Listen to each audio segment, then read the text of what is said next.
I think I'm pretty sure at this point it's safe to say Britney was a political pawn, not just even for the USA, but for Russia as well. Absolutely. Yeah. Russia used her to get back their merchant of death, and now Biden has another thing he can put on his resume to say that he got done, and it's a cultural thing that people wanted to get done. People are going to remember that. That's one of those things that nobody's going to ever forget in regards to President Biden and the Biden administration. And what's been interesting is that there's been this comparison made between Britney Griner and I believe something Whelan. Paul Whelan. Yeah, former U.S. Marine Paul Whelan. And what was Paul Whelan doing in Russia? He got I don't know, I forgot what he was actually doing there, but he got arrested for espionage. But so was he spying? No, he said he wasn't. I mean, of course, that's what you say. That's what I would say. No, I'm not spying. Just on vacation. You know what I mean? I don't know. I guess what I'm trying to say is I don't think it's a fair comparison if his job was to go there and spy. Because if your job is he was working for some security firm or something like that. I guess what I'm trying to say is if your job is to go somewhere and spy and then you get captured, right? And then you're comparing that to a woman whose job was to go play basketball and she fucked up by bringing drugs in there. But the only reason that she was put in jail in this way is because she's famous and she was a tool. It was a proxy. Go back to that, Taylor. But I just, people are making this comparison. They're like, why are we letting this girl out who quote unquote hates America versus this guy who sacrificed for America? Yeah. And it's like, well, the reason why they're in prison might be different things. Yeah, Taylor's amazing. What'd she say? She just informed us that Paul Whelan was accused of spying. Oh wow! No, we were sure. No, we were sure what he was accused of. We didn't know if he actually was spying. Like for example, I did a show in Russia. They could easily, and I was actually concerned about this. They could easily, at any point in time, go, "Oh, this guy's out here. He's out here on behalf of the United States of America. He's trying to put out information or research different parts of Moscow so they can attack him. Let's lock this motherfucker up." Yeah, that. They could have done that at any point in time. And trump up some weird charges and then that's right. Him out of here. Let's insert the Paul Whelan clip here, Taylor. But Paul Whelan said, I was arrested. He called CNN last night. He said, I was arrested for a crime that never occurred. I don't understand why I'm still sitting here. Whelan, a former Marine who was a U.S., Irish, British, and Canadian citizen, was detained at a Moscow hotel in December 2018 by Russian authorities, alleged he was involved in an intelligence operation. He was convicted and sentenced in June 2020 to 16 years in prison, and a trial U.S. officials denounced as unfair. I would say that if a message could go to President Biden that, this is a precarious situation that needs to be resolved quickly. And I would hope that he and his administration would do everything they could to get me home, regardless of the price they might have to pay at this point. Here's the thing. I can't believe the Biden administration didn't prepare for this backlash. As soon as this broke yesterday, and we talked about it on Breakfast Club, after I, saluted Britney for coming home and, gave the Biden administration their props, cool. The second thing I said was, but y'all about to get crazy backlash because there's a former U.S. Marine named Paul Whelan who they were talking about doing a 2-for-1 deal for. And I said, everybody's going to say WNBA player versus somebody who served the country. Yeah. Right-wing media is going to eat that up. Yeah. They're going to eat that up. They propped it up. And then and for a merchant of death, but wasn't he working for us too? Because I watched that movie. Lord I heard that too, yeah. So that's the other thing that's weird about this is we locked up a dude who we were also working with. I heard that. I don't know if that's true, but I heard that. Yeah. And he definitely plotted on killing a bunch of Americans. He definitely supplied weapons that killed a bunch of Africans and Afghans. So, I mean... that's the other thing I was thinking, right? How there's so many, unstable nations in Africa, right? Especially the ones that have all these incredibly valuable natural resources. Yeah. Doesn't it behoove the countries that are extracting those natural resources to keep those nations as unstable as possible so that they can't organize and find a way to nationalize those resources and then make it far more expensive to remove them? Yeah, if you keep everybody else in chaos, but you're organized to do what it is you want to do, meaning take those resources from that country, you'll never lose. It's no surprise. They're doing it to us here now. 100%. But I'm also if you look at the Congo, right, which is, I think, the most resource-rich region in the world, right? It's also one of the most unstable places. And I'm this can't be a coincidence there has to be purpose here, right? Like, I don't know. I feel like it. You keep everybody confused. You keep everybody in chaos. They'll never pay attention to what you're really doing. Because I guess if you look at the Middle East, right? We were extracting oil in the Middle East far before there were these organized, incredibly wealthy nations. But what did we have to do before we started extracting oil? War. Exactly. No. But I'm saying what Chaos. I'm saying is maybe they learned from what happened in the Middle East, and they were like, oh shit, we allowed these people to profit enormously off of the oil money that was extracted. We, being, Great Britain, the United States, many other countries, developed all the infrastructure. They weren't developing the sophisticated infrastructure. Then once they made billions and trillions of dollars, they were like, okay, we don't need you guys extracting anymore. Now you're going to have to pay for the oil.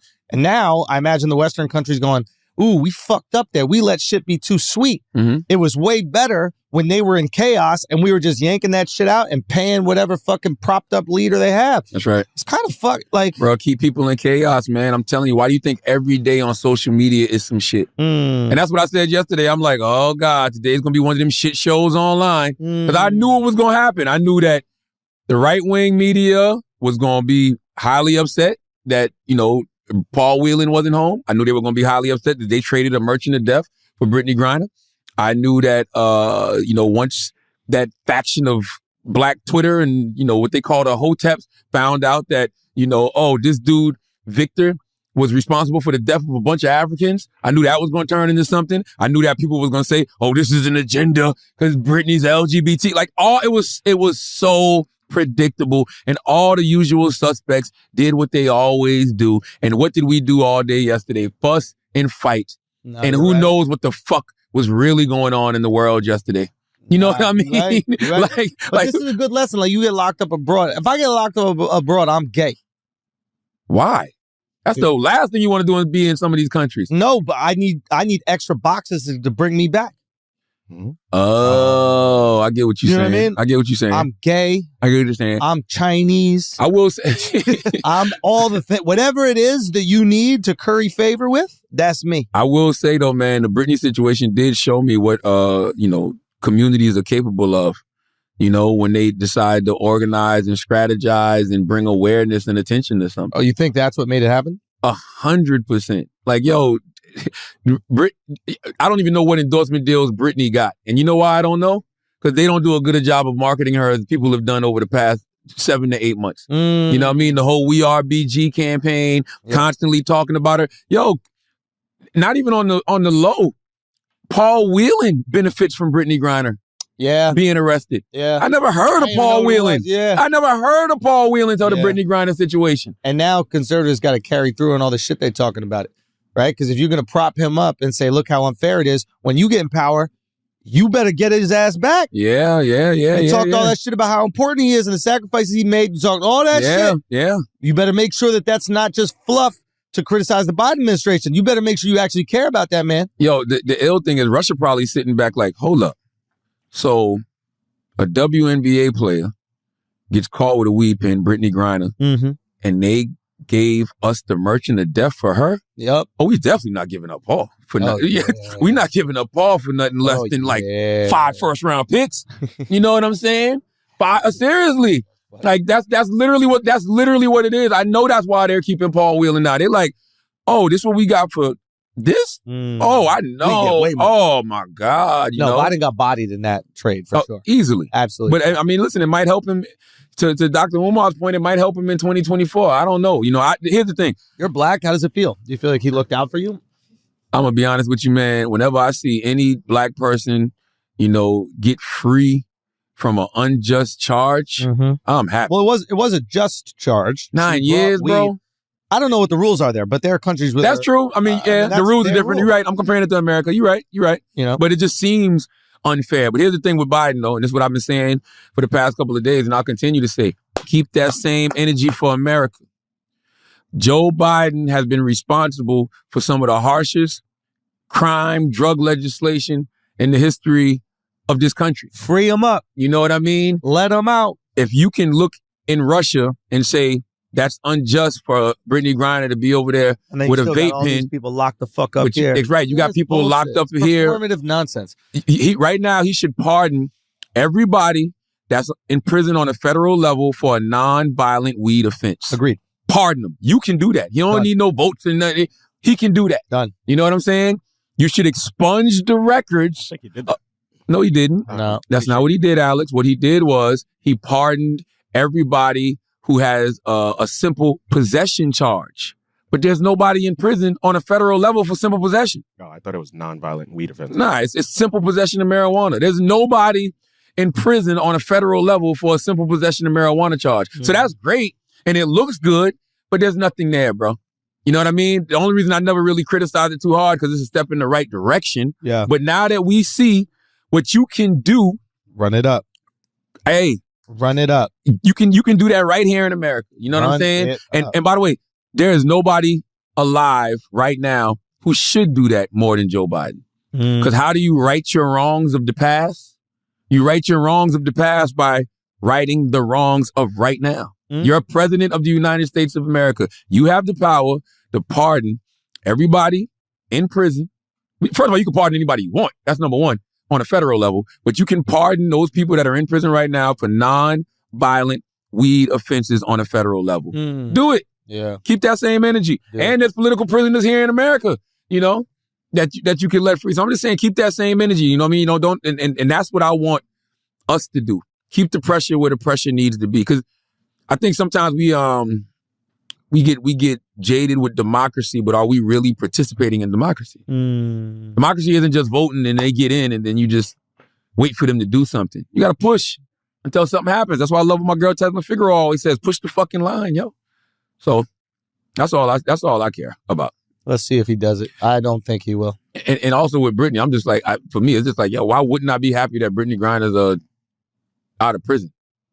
Like, I don't like, you know what I'm saying? Just like when Paul Whelan comes home, be happy too. I've been in jail. I can only imagine how that shit feels to be locked up in Russia and you know, you probably are being held captive just because you're being used as a political pawn, you know? Yeah. Which is why people said initially when Britney got arrested, they didn't want nobody to say nothing. That's what they didn't want nobody to say nothing. They were busy negotiating. That's right. They didn't want nobody to be because it messes up the negotiation. The more valuable she looks, the more value you have to offer to get her back. That's right. So we fucked up.